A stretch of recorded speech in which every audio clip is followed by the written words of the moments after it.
Imagine this: one day, you are no longer a parent, a spouse, or defined by the job you've carried your whole life.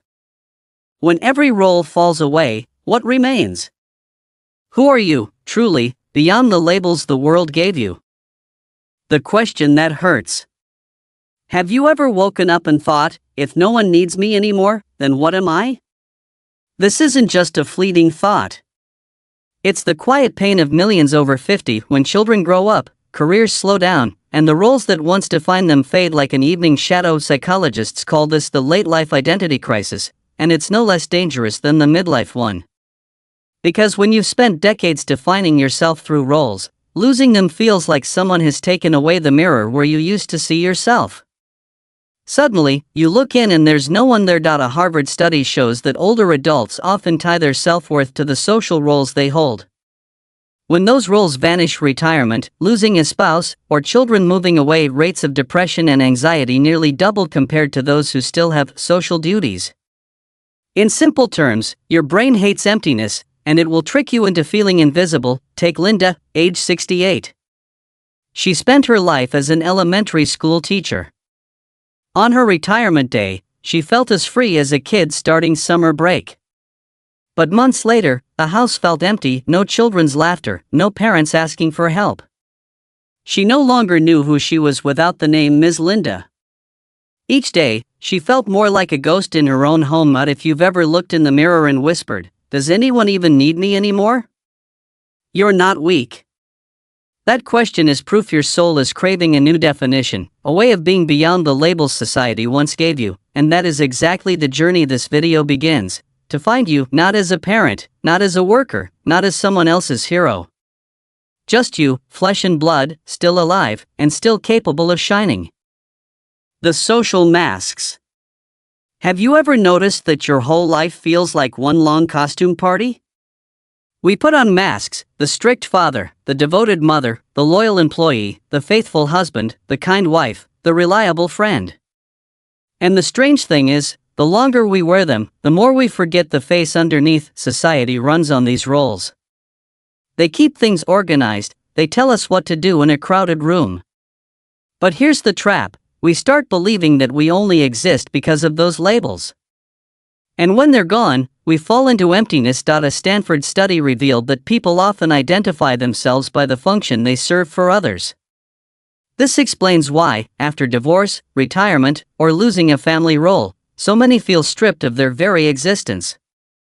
The brain craves certainty, and these masks are its sweet, comfortable certainty. Picture yourself walking into a party, introduced only by your first name: no company boss, no amazing homemaker, no father of three.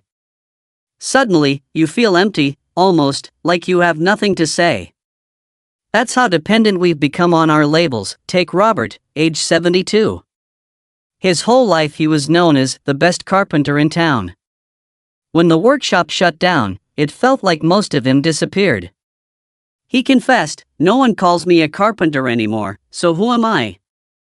The truth is, Robert was still Robert, with skilled hands, patience, and a love for shaping beauty out of wood.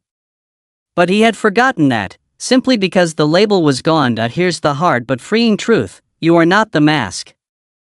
You wore it, yes, but you are not it. And when you take it off, you may discover that your true face is more alive than all the roles you've played for decades. The brain's mechanism when roles are lost. Your brain isn't some cold machine from a sci-fi movie. It's more like a restless child that hates empty space.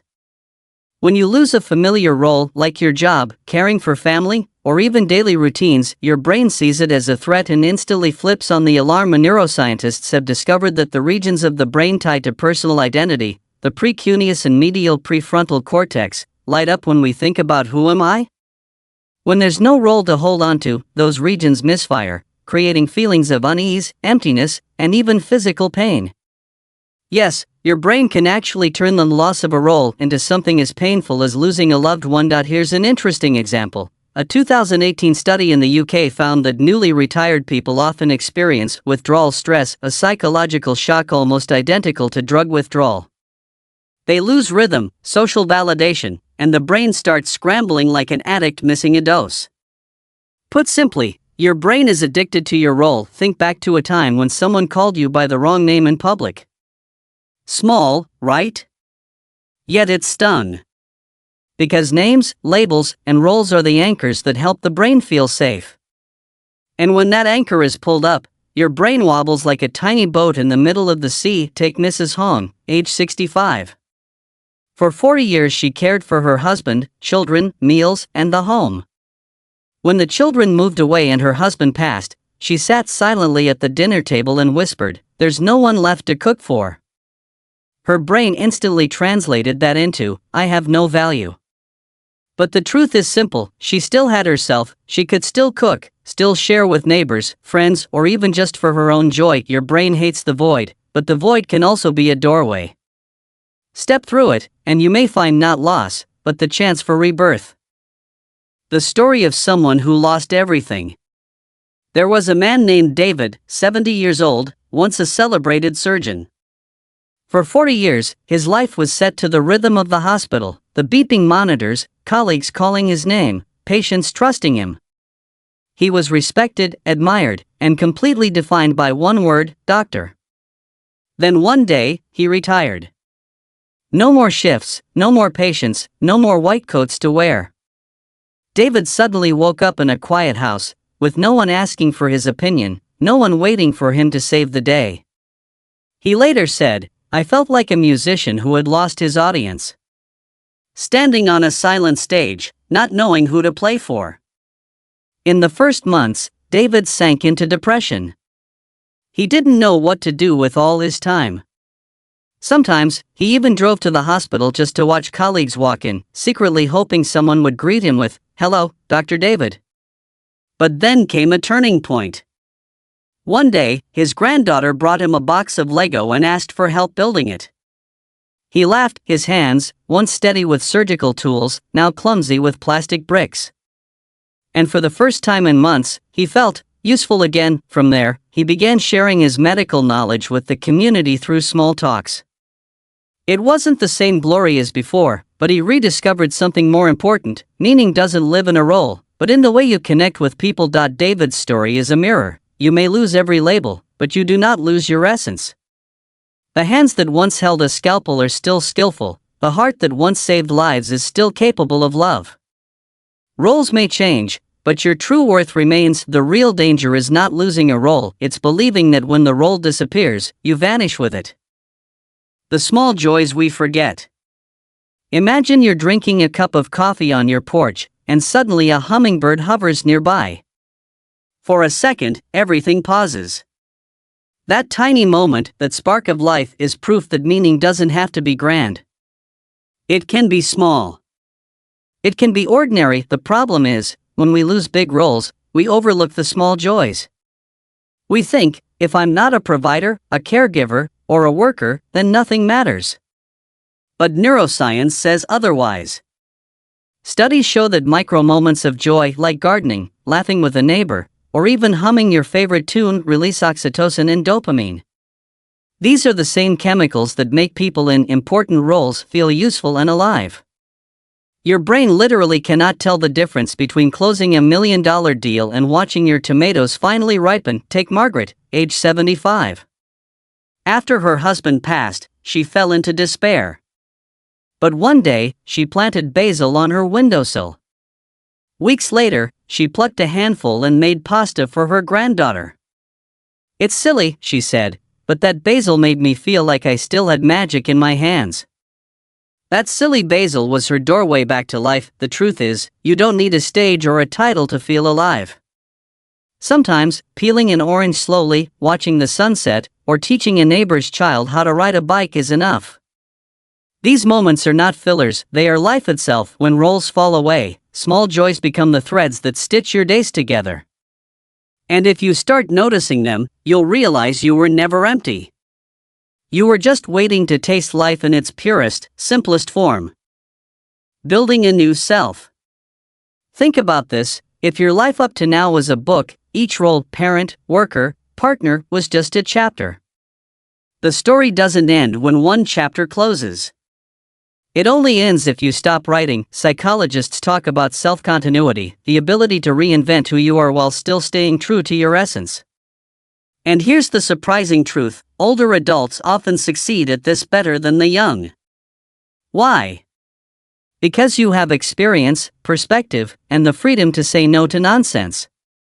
That's an advantage, not a limitation. For example, studies from the University of Chicago found that people over 60 who tried new hobbies, painting, tai chi, even learning a language, reported a 40% higher sense of purpose compared to those who stayed locked in their old routines. Reinvention doesn't mean becoming someone else. It means dusting off parts of you that have been buried under responsibility. Picture James, 67, who once introduced himself as an accountant, nothing more. After retirement, he picked up photography, something he'd loved in college but abandoned for practical reasons. Within a year, he was exhibiting local landscapes at community centers. "I realized I'm not just a retired accountant," he laughed. "I'm a storyteller with a camera." Building a new self doesn't require a dramatic transformation. Start with curiosity. Ask, what would I try if no one was watching? Maybe it's watercolor. Maybe it's volunteering at an animal shelter. Maybe it's finally learning the guitar, collecting dust in your closet. The point is, roles are given, but identity is chosen, and if you dare to choose, you'll see, you were never just a role, you were always a whole person waiting for more pages to be written. The power of rebirth. Here's the paradox: the more you've lost, the more space you now have to grow. When roles, routines, and identities are stripped away, life gives you a rare invitation to be reborn, not in body, but in spirit. Psychologists call this post-traumatic growth. It's the strange but proven idea that hardship can actually expand your capacity for meaning, creativity, and joy. Think about it: when everything familiar collapses, you're no longer confined. The walls are gone. The question isn't, what have I lost, but what can I now create? Take Maria, 72, who lost her husband after 45 years. For months, she described herself only as a widow. But when she joined a local choir, something shifted. She told me, "I thought I'd lost my voice with him, but singing reminded me it was always mine." Today, she doesn't just sing, she leads workshops for other women who've lost partners. Her grief didn't vanish, but it transformed into a new rhythm for her life. Rebirth doesn't erase pain, it weaves it into something larger. And here's what's profound: the very moments that made you feel broken can become the soil for your second bloom. Ask yourself, if life is offering me a blank page right now, what story do I dare to write? Because the truth is, you are not done. You are beginning again, but wiser, freer, and more alive than before. Writing the next chapter. Every ending carries a hidden invitation to begin again.